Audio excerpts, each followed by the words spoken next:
I thought we fired this guy last week. Join Junior along with the Wayne Borhe Band as he makes any kind from Hawaii. Write him down. We're firing this guy. And now, ladies and gentlemen, Junior Kekuewa Jr. Hawaii.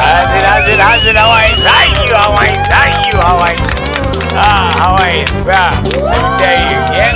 Yep. All right, enough already. Oh man, Hawaiians, it's been a week and my voice is kind of like going. It's not because I'm sick or anything. It's just it's coffee. I'm going. Yeah, keep going. No, but really seriously though, we're very grateful to be in our new studios. And see, I've done several things. I built a studio once, home studio, when home studios were just becoming to be a thing. And now home studios are, like everything. And we go out and, we do deals with recording studios. So that kind of deal is like, so where we buy block time and then we produce and, whatever. And I said, I'm not going to buy any more equipment anymore.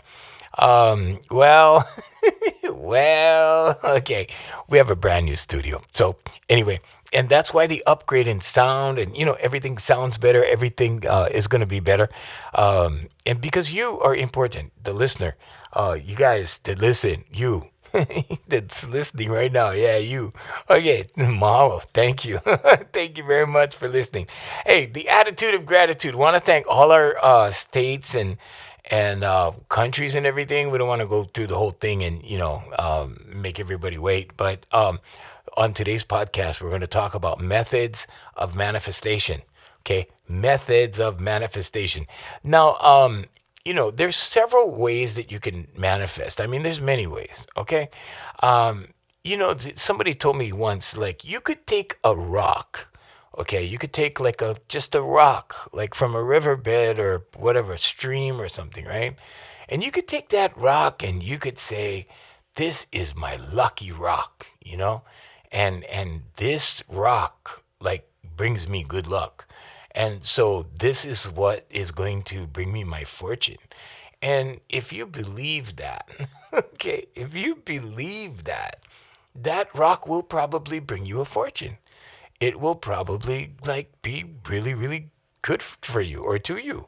So, we don't want to dismiss like any one method or whatever.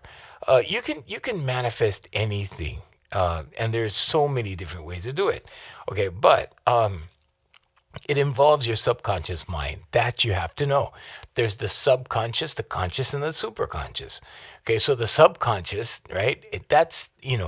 It's always on. It's taking readings of everything in your environment. When you're sleeping, it feels everything. Okay, when you're sleeping, it knows if you're snoring. When you're sleeping, it knows that you're tossing and turning. When you're asleep, and you get into the habit, okay? Because sometimes people have a habit of sleeping on their back. Some people sleep on their stomach. Some people sleep on their side. Some people have, what I'm saying is you have a pattern, okay? So you have these habits. You have a habit of sleeping on this side or that side of the room or whatever it is. But your subconscious reminds you that, hey, it's really comfortable when we lie on our side. And then you lie on your side. I mean, stuff like that. So everything is revolving around your subconscious mind. Your subconscious mind takes orders and you give it orders all the time. Okay. And this is why self-speak is so important. Okay. When you speak to yourself, what do you tell yourself? Like sometimes I'll do something stupid, right? I mean, just say something stupid. And I don't mean rude stupid. I mean, like, I'll be playing around. Like, sometimes I'm talking to people, like I'm rehearsing to talk to people that are like my clients because I want to remember to tell them something. So, I'll be walking around, somewhere and I'll be having a conversation with them. Or like if I'm at home kind of thing. And I'll be walking down the hall and I'll be saying something that I want to remember to say to one of my clients. and then I'll go, no, let's rephrase that. That's not good enough. And then so it's not that I'm rehearsing everything that I tell my clients, but it's like I got to remember to tell them this. I got to remember so and so. And I think of all of my clients because they're my clients. Okay, it's like their family to me. I mean, if somebody's gonna pay me, right, all that money just to sit on a Zoom call with me, I'm going to really look out for their best interest. So I'm always taking notes and always trying to refine my teaching and refine the way I do things. So sometimes when I say something stupid or that I think is stupid and I judge myself and I go, ah, stupid, shut up. Sometimes I'll say that. Now, to me, shut up is the worst thing that you could say to like another human being. And the reason why, for me, it's a big thing, or it's bad, or it's wrong, or whatever, is because my job, my mission in life is to open people up. That's what I do every single week, every single working day. I open people up. Okay. So I don't, when I use the word shut up, it's almost as if, I don't really do it seriously. Like I don't say shut up. Like I never say that. I never say that to anybody. I mean, yeah, I just don't believe in doing that. But I'll go shut up, like like just in a joking manner. And mostly when I do that to myself. I say that to myself a lot, because I'll joke around and I'll do voices and whatever. And I do that because I used to do that in entertainment, and now I've retired. I'm retired from entertainment. I mean, and here's the thing, right? I'm gonna add this in. Let's go to the left over here. Always going to the left. Okay, I'm gonna add this in. Like when you get, when you're in a certain chapter of your life, doing a certain thing, right? You have to be comfortable when it ends. You have to see it coming, and you have to have a sense of timing about it. Okay, now you don't really see it coming sometimes. Sometimes it has to hit you in like little spurts, right? Like, wow, the bookings are down. Hey, what's going on? Like, oh, I mean, in my case it was different. I'm just making that up. But in my case, it was different. The guy that played music with me for years and years and years, for 30, over 30 years, he died of cancer, right? And when, I went through 2 years of cancer with him, right? Like his cancer, but, helping him and aiding him and whatever I could do, you know, and it was a long 2 years. And so I really, really feel for people in that situation. I'm very empathetic in that way. And, I went from his cancer into another friend's cancer, and helped her through that. And I was like, wow, that's like, oh my God, like what's happening? Like all my friends are dying of cancer. Like, so it kind of worked on me too. It kind of worked on my head a little bit, in that way. And I was like, damn. But, going through that process, right? Going through that thing, at the time, right? Like I was kind of freaking out too, because, not only could I not do anything to make it go away, right?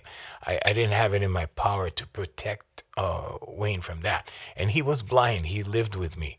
And and all my girlfriends in and out. We had that revolving door in the front. Anyway, Desi comedy, Hawaii's Desi comedy. But anyway, but I was unable to protect him from that, right? Like I could watch over him and make sure he was okay, for everything else. And this was the only thing that I was like really upset about. And the only other thing I'll say is that I kind of lost it one day. Not lost it as in got angry, but I kind of like lost my my grip on the situation a little bit, and I had to rein myself in, because I was standing outside in the hallway with this oncologist, and with his oncologist, and I went outside because I didn't want to have this conversation in the room or whatever. And we were talking about some things regarding, his treatment and stuff like that. And I told the doctor, I said, Doc, I mean, we got to save this guy. He's a genius. He's a musical genius. This guy is special.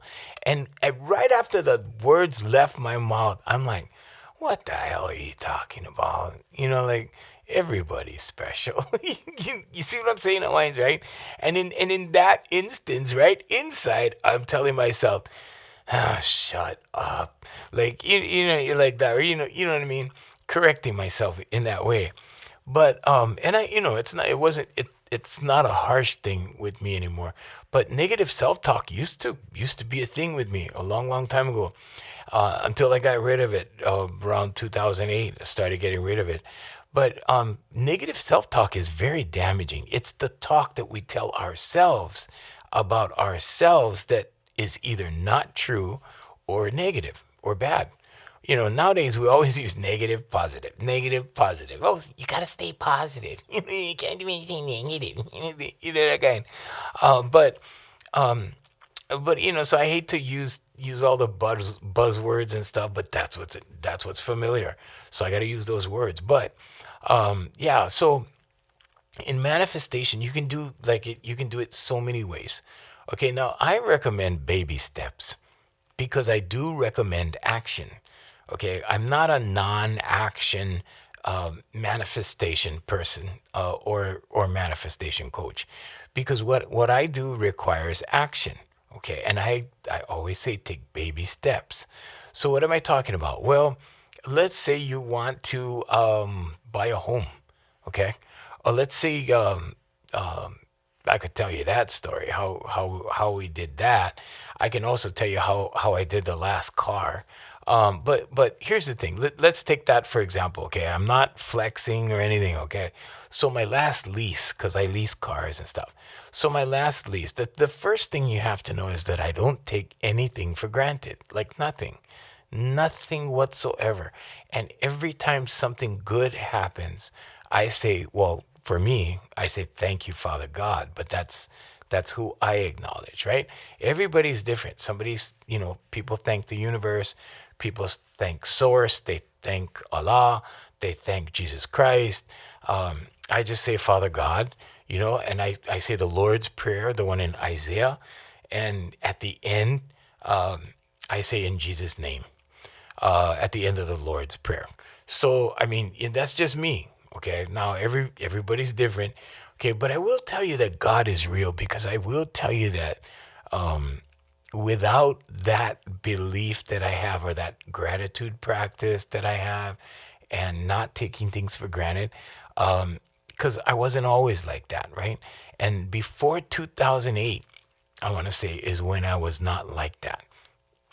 I was still learning, I was learning self-development stuff from my uncle and, all of that, right? And my first mentor. And I always call him my first mentor because he was more important to me than an uncle. He was uncle, he was mentor, he was older brother, he was sometimes father. He played on, it was weird. It was weird how we would just cycle through those roles. Sometimes I needed an older brother to sit down and have a beer with, and my uncle was there. Boom. And at that time, he was like an older brother, and sometimes it was different. Sometimes it was, sometimes I needed I needed some kind of fatherly advice or something or whatever. I mean, whatever, right? And he was there. And so we went through multiple types of roles. I want to say, I want to look at it that way, right? And so he got me started with all this stuff. He got me started with Bible study. He got me started with all the things I went through, and then I kind of took it from there. And then I went down the rabbit hole, and then it was quantum physics, and then it was Buddhism. Then it was, it was reading the Torah, and then it was, looking through the Bhagavad Gita, and then it was, deep diving into conspiracy kind of thing. People would go, oh boy, that's a conspiracy. And then what happened during the pandemic, right? All these things, you know why? Because people had time to research. People had time to think. They had time to go, hey, let me go check. Let me go check on this, right? Because if you're on a schedule, or what I call the mouse wheel, if you're on the mouse wheel, right? So you're going to work every day. So you go to work 8 hours, you come home, you have a routine, right? You come home, you fix dinner for the kids, watch a movie, whatever, eat with the kids, whatever, and watch a movie, whatever, and go sleep and wake up and do it all over again. Right? On Saturday it's soccer with the kids, Sunday it's church, Monday it's the mouse wheel again. You see, and some people go through this cycle until it's time to retire.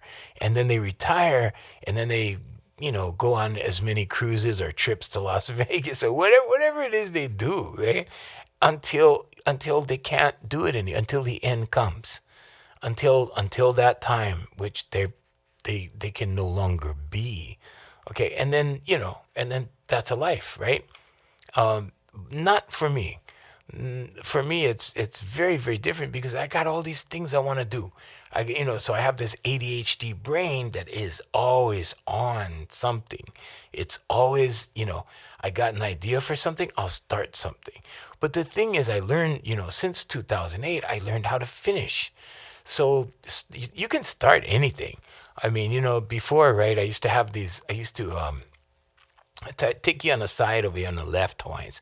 I used to do these bowls, monkey pod bowls and stuff. I used to buy them from like Goodwill, and I used to take them home, and and that was my meditation, sanding the bowls, and and then spraying lacquer on it, kind of thing, and making it look new again. Yeah, it was just a hobby for a while. That's what I did, and I like to work with wood, right? But I'm not. I don't build guitars or anything, special like that, because that's not really my thing. My thing is, show business. Well, was at the time, and so I don't have time to go learn how to make a guitar and all that stuff. I have other things to do. I created, things that I'm responsible to, like my companies. So I kind of work with those things. But when you take baby steps, right? I believe that you need to take action, because I'm the kind of person who likes to take action. Now, some people don't take action and they still get what they want. Okay? Now, this is what Esther Hicks calls non-efforting. And non-efforting does work, because I've done it. Okay? But I'm not the kind of person that can sit still all the time. I'm not the kind of person that can, okay, let's non-effort. Let's just bring this into existence. Let's just write these affirmations and speak these things, and let's see what happens, right? I've done that. I've tried the method. It does work. Okay? So non-efforting is like this. 16 seconds. You hold in your mind what you want to happen, or what you want to do, or what you want to be, or what you want to have for 16 seconds, and then you let go. Okay, so 16 seconds. Okay, and you have to hold the image of it in your mind. Okay, so you hold the image of it in your mind. If it's, let's say it's I don't know, a sandwich, right? Okay, smell that. So you smell the bread, right? Okay, smell the bread. Okay, can you feel it in your hand? Can you feel it, like right before you're gonna bite it? Can you feel that sandwich, right? You know how good that thing tastes, and when you press it down like that and hold it, how the bun just kind of collapse, or whatever, the bread, or whatever it is, right? Okay, so all of these sensations you have to pull into your mind. You have to keep these things in account, and when you do this for 16 seconds, okay, you're going to recite an affirmation. And now your affirmation is not like there's a magical affirmation. No, all you have to do is say, I'm so happy and grateful now that I have my brand new blank, right? And then let it go. Okay, and I mean let it go. Don't keep thinking about it. Just do it for 16 seconds and release. That's it. Okay? And then don't think about it. So, this happened to me several times with several things. And sometimes it was a girl I wanted to talk to. Sometimes it was a specific person, Because I was thinking, well, let me see if I can really do this. Because you know how when you're thinking of your friend, like it could be a close friend, a girlfriend, guy friend, whatever, it doesn't matter. And you're thinking of them, right? And then you run into them in the mall. So the only thing you cannot do is impose on someone else's free will. That's the only thing you cannot do. Okay. But anything outside of that, of course, yeah, can. Can. Okay, so and what I'm saying is like let's say she likes you. Let's say you're cool with her or him, okay? Doesn't have to whatever, girl, guy, whatever, okay? Let's say that you have a friendly kind of interaction, okay?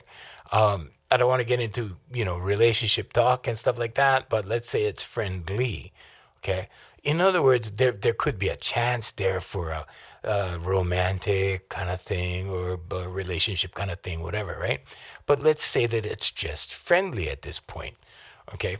You do have the power because the only thing that you don't have the power over is to impose yourself on someone who has chosen no as their free will. Okay, if they choose no, then yeah, that's not going to happen. So if they're let's say fronting that they like you, right? They're in front of you. They're like, hey, how's it? Hi, how are you? And they're not really sincere about it. Okay, but I can feel those things, right? Not everybody can get in tune with those things. And I don't always know, right? Because some people are really good at fronting or faking or whatever you want to call it. But what I'm saying is, as long as that is neutral and open, okay, you can do that. Okay, and all you need to do is focus. That's all you need to do. Focus. 16 seconds. See him, her in your mind, right? And see the two of you together in a situation. See that, whatever it is. Okay, now you have to hold that image for 16 seconds and then release it. Okay, and I'm here to tell you, I've experienced that like more than several times.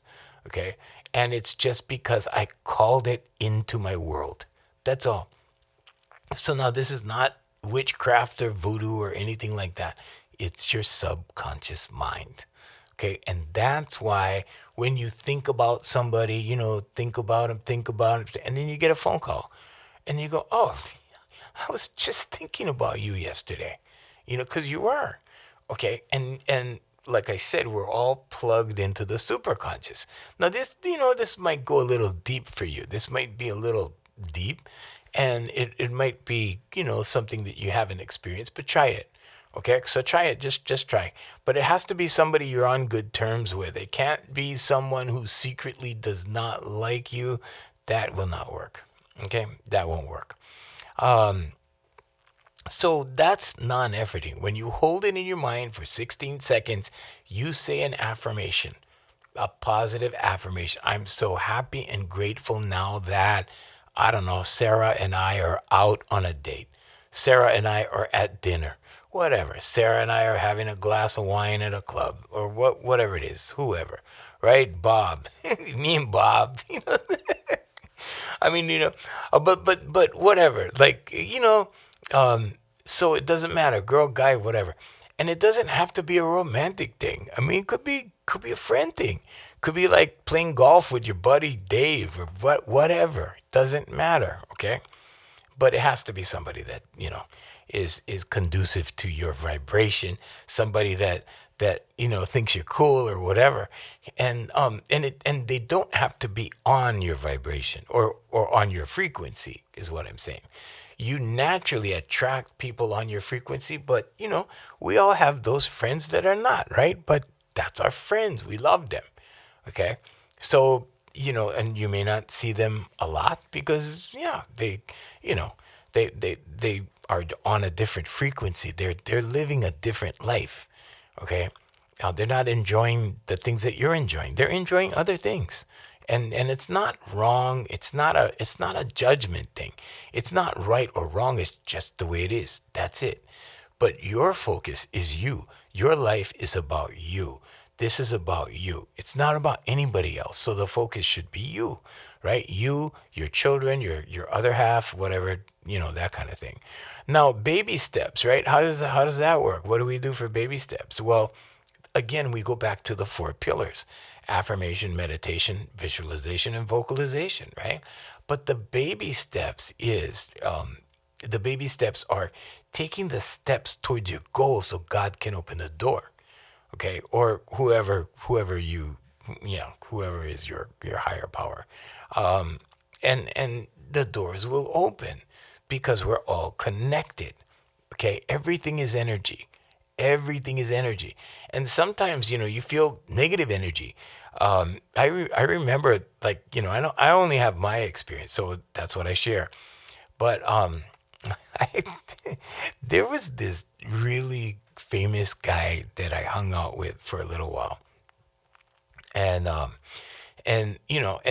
just, there's no special reason why I haven't hung out with him lately, other than I've been really busy with my stuff, and I'm sure he's busy with his stuff.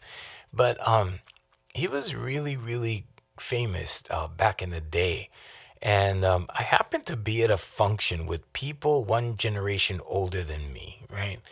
And and he's in that generation, right? He's in the generation above me, before me. And I happened to say that, I was with him in his garage drinking, right? Having a whatever drink. I think that's what I said.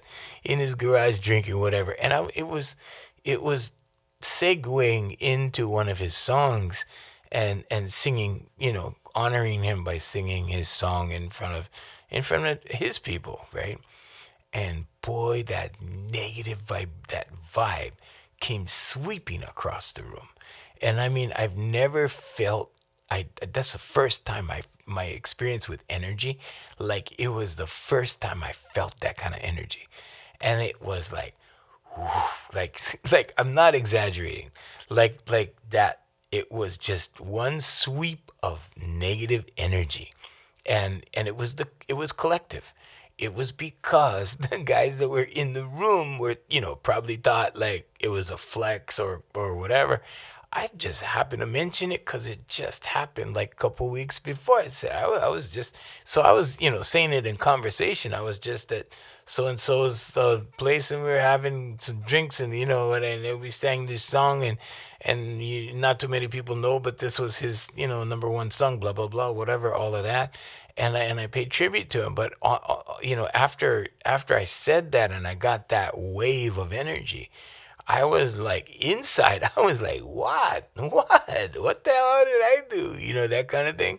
And then they go, oh boy, that was, yeah, so that was my first experience. This was years ago. This is, so I started studying this stuff in 2008. That happened in 2010. And I was like, wow. But that made me very aware of energy. And not everybody is, aware like that. And the more that you're aware of these things, the more that you become aware of energy, what it does, how it works, and really get into the feel of it, so that you can feel the energy, because it's all around you. You can feel, you can sense a crowd. Entertainers do this all the time. Musicians do this all the time. They can feel the crowd because they have to, right? They can feel when a crowd is into something, and then okay, more of this, right? Because that's what you do. So if a crowd starts to laugh, then a certain kind of joke is going to go over good with, and then you start pulling all those jokes out, or something animated, and then you go, oh, this is a crowd that responds to, the animated stuff, and whatever. But all I'm saying is that, when you get this understanding or feel, I want to call it a feel, because you're going to feel it more than anything. Energy is what you feel. Okay, you can see it too, but feeling it, that's the thing. And so when you do your affirmations, right, you are writing how you feel. I am so happy and grateful. Okay, so you put the gratitude in there. Now that, write it in present tense, right? Now that I have, I don't know, a brand new car or whatever, whatever you want, or you can be as specific as possible. I mean, that would help. But whatever it is you're going after, then, then the meditation. And when you do your meditation, I suggest, the clearing, because the clearing, what the clearing does, the Ho'oponopono in Hawaiian, they have that. What the clearing does, or the Ho'oponopono does, is it makes peace. It makes peace between you and yourself. It makes peace between you and your creator, whoever you think that is or you acknowledge, okay? And then it kind of like erases the chalkboard, because we all have things that we hold ourselves accountable for. We all have things that we've done that we're not proud of. We've all done things that, were embarrassing to us at some point with something, whatever. Okay. And some people have no conscience, and of course we call those people narcissists, right? I mean, that's what narcissism is. They don't care. They'll steamroll over someone without even thinking about it. But I mean, without, with that exception, right? If you cut that out, right? Then what you're talking about is, yeah, we've all had something we regret, or something that, made us feel a certain way that wasn't good. And that's what this takes away. I'm sorry, please forgive me, thank you, I love you. Okay? And you recite it over and over. You may want to do the first few out loud, and then you do it to yourself. Say it to yourself as you meditate, as you sit still. Okay? Now, what I do is I use my phone timer, and I'll set my phone timer, for 15 minutes. So in the beginning, 5 minutes is a challenge. Okay? And in the beginning, 10 minutes, I said on the other podcast, I was talking about meditation. I said, yeah, it's a challenge, because you're going to get those impulses because of all the stimulus that we go through every day, right? We go online, dopamine hits, right? We go, whatever. But I'm just saying, there's so much stimulus. Everything is like go, go, go, do, bam, bam, bam. Everything happens so quickly. And the gratification, the instant gratification society that we live in makes us like that. Okay, so now, right? I mean, unless we're leaving our phone at home and just going to the beach and going surfing and disconnecting for a while, unless you're doing that, then you're always engaging with something, and that tells your body, okay, it tells your body, like, okay, we got to do something. Then when you're at rest, when you're at peace, when you're still, your body's going, hey, shouldn't I be doing something? Shouldn't I be doing something? Your subconscious is going, hey, shouldn't we be doing something? That kind of thing. And then you start going over the list of things to do. Oh, I should get up and, I should mow the lawn now. I have time now. I should do that now. Oh, I should do this now. I should do that. Whatever. But that's what happens. That's why it's difficult. Okay. So sit down for 5 minutes. When you can do 5, go for 10. When you can do 10, and what I mean is when you can do 5 for like a couple days, maybe 3 days, so oh yeah, I got this already, right? And that's how long it takes to train your subconscious. It does not take a long time. But here's the thing, right? When you're training your subconscious for a new program, let's call it a program, a new action, a new habit, okay? You're forming a new habit, okay? It'll take you 63 days. Sorry, 63 days. I have to think in real time over here. But it'll take you like 63 days to form that habit. Now, let's say you get into the habit, whatever it is, right, for 2 weeks. And then you get complacent, right, for a couple days. Then yeah, you're going to go back to your previous habits, or whatever you were trying to fix. So let's say, your habit was, well, I got to get out and exercise. So you go exercise, for, I don't know, maybe 2 or 3 weeks. And then you hit a spot where you go, oh, wow, yeah, I'm so busy. I got to do this, because that happens to me. I go running and stuff in the morning. I go walking and running, and I go run walk, and I do this as a regular thing. I've been doing it for months. But then there's weeks where I have to get things done. And then I go, oh wow, maybe I don't go in the morning, maybe I go in the afternoon. Oh, maybe I don't, so I adjust these things, right? And pretty soon, what does that do? That makes your routine fall apart. Okay, because now you're not getting up getting out every morning. Right now, you change it to the afternoon now. So your subconscious is like, hey, what are we doing? What? Well, afternoon? Oh, okay. It does not know right from wrong, good from bad, whatever. It knows no judgment. So whatever you tell it to do, whatever you do, it's gonna go, oh, okay, this is what we're doing? Okay. This goes for everything. This goes for the way you treat your spouse. If you're, whatever way you're treating them and you get in the habit of treating them bad without, being the observer and observing yourself and going, maybe I shouldn't be that hard. Or maybe I shouldn't say that. Maybe I shouldn't talk that way or use that language. Then you gotta adjust. Okay. And this is why becoming the observer is important. When you can become the observer in real time and correct these things in real time, okay, without negatives, without negative self-speak, okay, because it's so easy. It's easy for us, right? Because we hear other people do it. We hear other people go, donkey. That kind of thing, right? So when we do something wrong, right, we go inside, we're going, donkey. You see? So, it happens. I'm just saying it happens. And then we become critical of ourselves, or sometimes it's things that someone tells us. It's something that someone tells us, right? And then what happens? Well, then we start processing it. We start thinking about it. And maybe Keone's right. Maybe I am like that. And you start thinking about it. And guess what? Yeah, pretty soon you're going to be like that. You see? Because your subconscious will create actions to reinforce that belief. Okay? So it works the other way as well. Okay? When you do the positive thing, the good thing, the desirable thing, okay, getting out and doing run walks or whatever it is, going to the gym, doing whatever. But when you get into that, then your subconscious learns that, and your subconscious goes, oh, okay, we're doing that? All right. But the minute you break the cycle before the 63 days, your subconscious goes, hey, wait a minute, what are we doing? What are we really doing? Okay?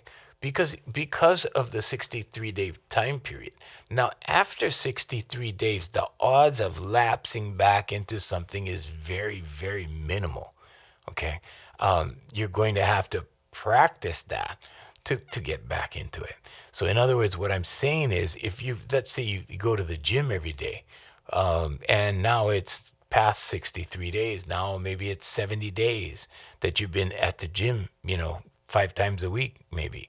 So your subconscious is trained. Monday through Friday, we're at the gym. Okay, got it, right?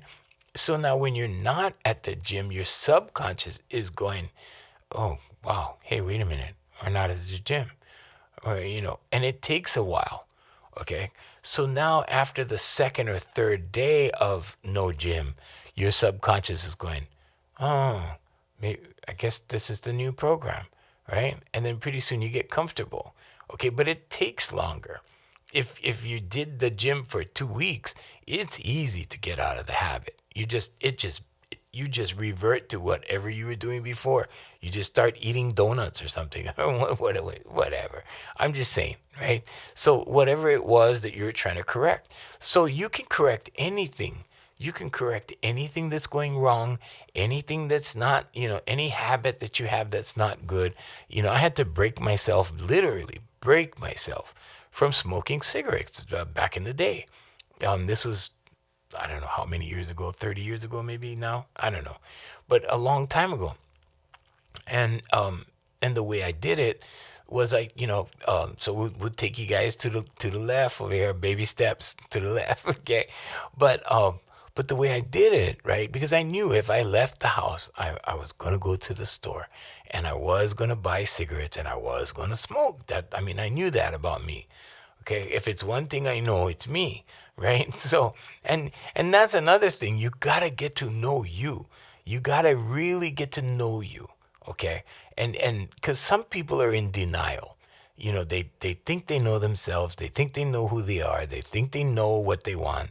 And then when the questions come around, it's kind of hard to answer. Like, what do you want in life? What's your number one goal in life?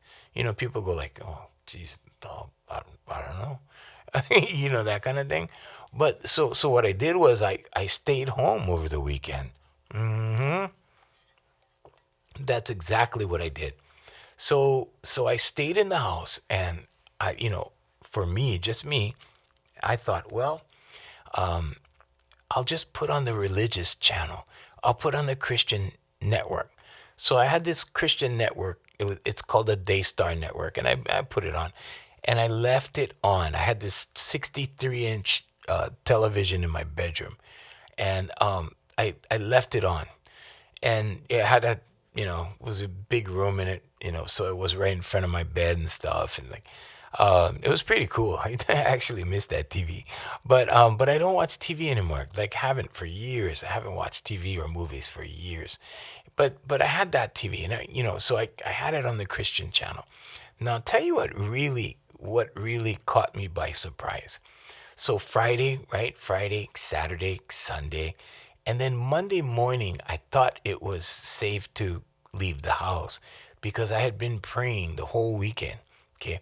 Now, praying, wishing, intentions, they're all the same thing.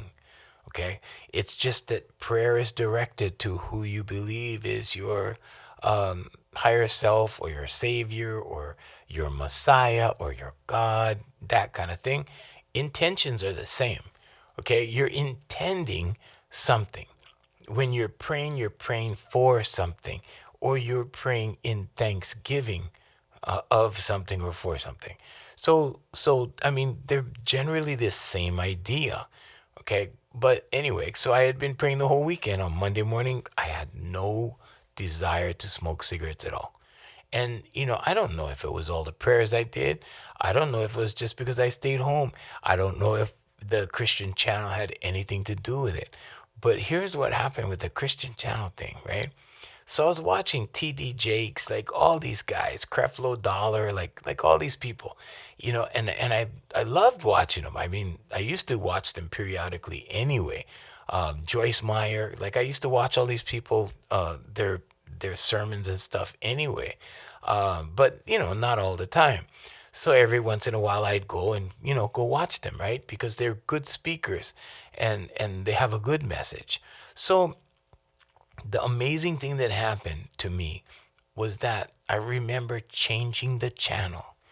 And as soon as I changed the channel, and this was on Monday, okay, this was actually, I think, when I came home. Because when I came home from work, I turned on the TV and it was on the Christian station, right? And I changed the channel. And boy, I can't even tell you the impact. If you were watching the Christian, you can try this as an experiment if you're a Christian. I'm not trying to make you, a Christian or anything. But if you watch like the religious channel or the religious station, right? It doesn't matter what kind, what denomination.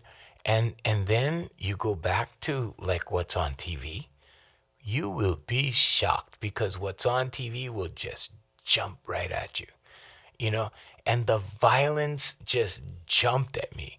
I'm like, what? And I think it was CIS. What's that show about, I don't know. I don't even watch TV anymore, but it was about CIS something or other, whatever. It was a very popular show. It's kind of murder mysteries kind of thing, right? And that thing just popped out at me.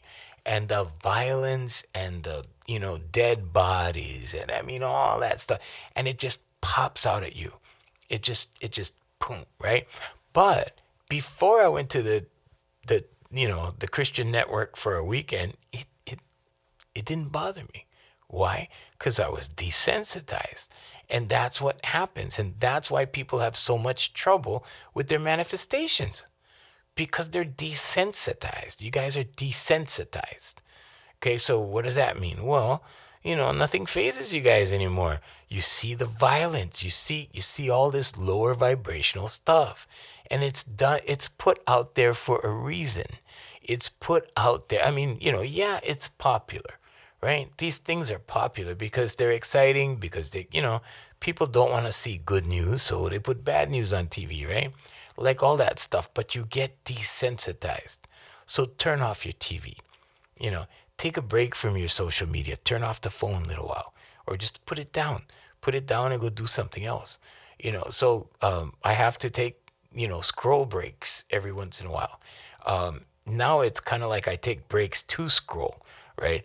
But there was a time where I can remember, like a couple years ago, when I was starting this one company, I would scroll all the time because it was about putting out information.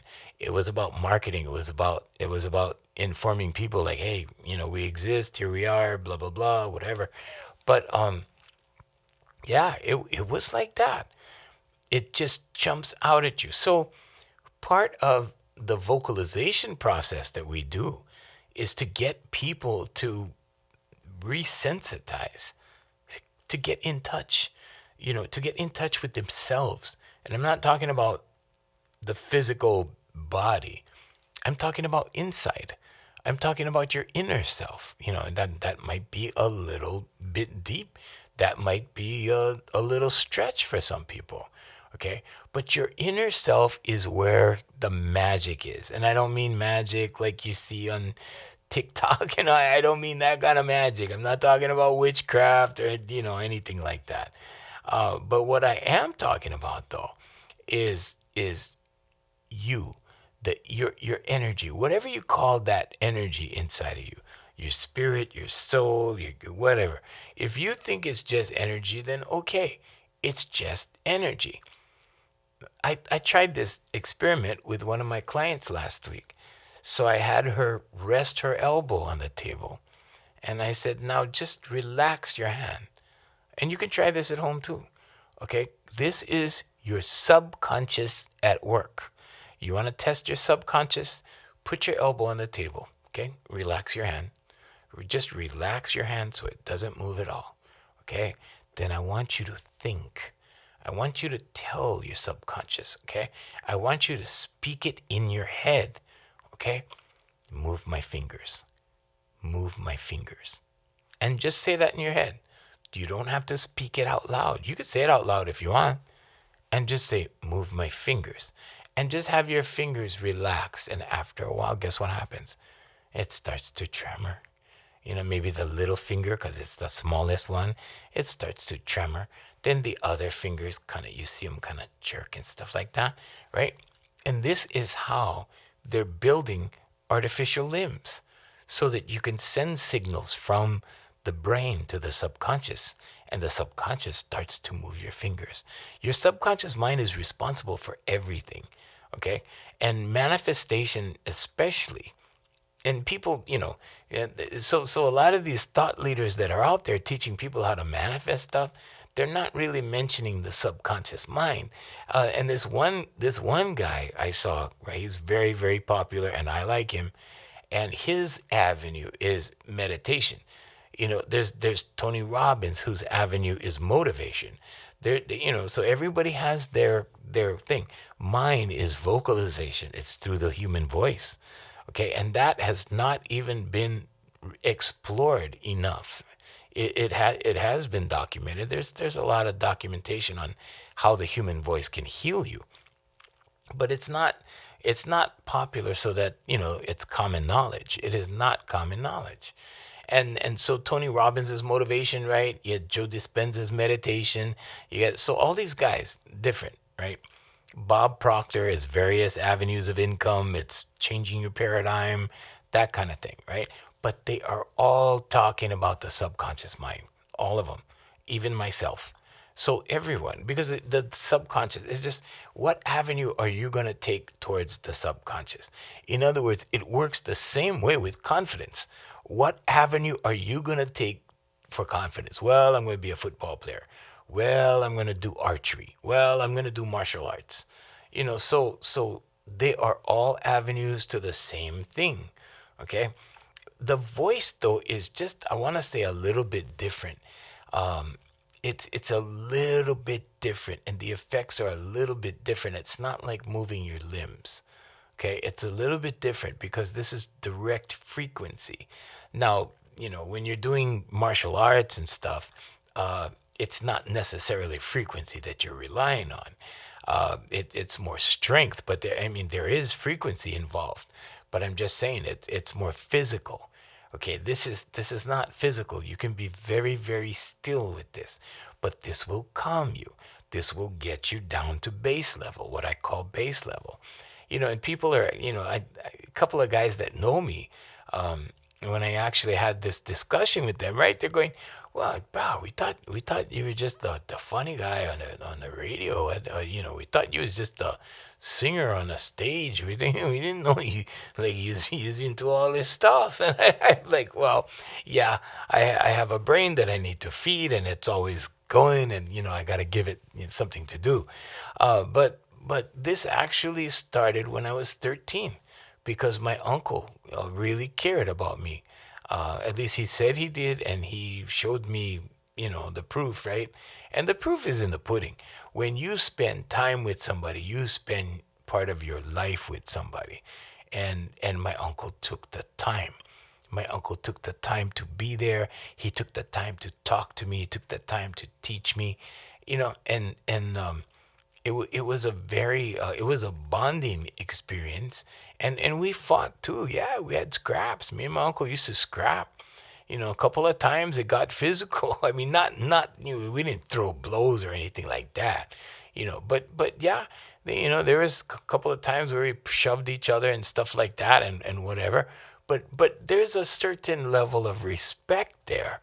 you know there's a certain level of, hey, this line will never be crossed, kind of thing. Like, we'll never get to that point, you know what I mean? But yeah, there was, I mean, we're men, we're men, and we were physical. Nothing damaging or injuries or anything stupid like that, but yeah, shove, yeah, a couple times, you know but that the point of it is that he cared enough to spend the time. Okay, so here's another thing I'm going to throw in. Okay, while we're talking about baby steps, baby steps to me are the way, because as you take the steps, the doors open. So while you're taking the baby steps, and another thing I want to throw into this is that you don't really know until you're down the road a ways, until you look back. You cannot tell. It's very difficult to see something when you're in it. Okay? But it's very easy to look back on something and go, wow, that happened because of this. Or this baby step I did over here led me to, meet so and so who said, hey, come and join us at the firm over here. There's an opening. And then I started practicing law at that firm, kind of thing, right? Whatever. So the majority of people that I deal with are professionals. That doesn't mean I don't help, the everyday guy. Yeah, I do. In fact, I do a lot of pro bono work. I do a lot of what we in Hawaii we call kokua work, because it's important for the community. There's a lot of time that I spend with young people, and it's on FaceTime and Skype kind of thing, it's not really like in person like I would like to, but because I teach all over the country now, and it's been an awesome experience. I mean, just really awesome experience. It's like, you get to be in somebody's home with them. You get to spend an hour, in another state. It's kind of cool. I like it, right? But and you can only get to so many people physically, but online you can get to tons of people, like all over the place, and you can jump from one state to another, which is really cool for me. But the other thing is, when you're taking the step, right, you can look back and go, oh, now I can see the lineup. Now I can see the plan. I had to do this, which led to that, and then that led to this, and then boom, there's my manifestation. So it's very difficult to predict it when you're in it. It's very difficult to predict like what's going to happen, this and that, and it's very hard to line it up. I mean, you'd be very, very lucky to have something turn out like the way you plan. I mean, really, because if you think you the man, if you think, sorry, Wayne, I gotta go. Boy. But yeah, so try it, okay?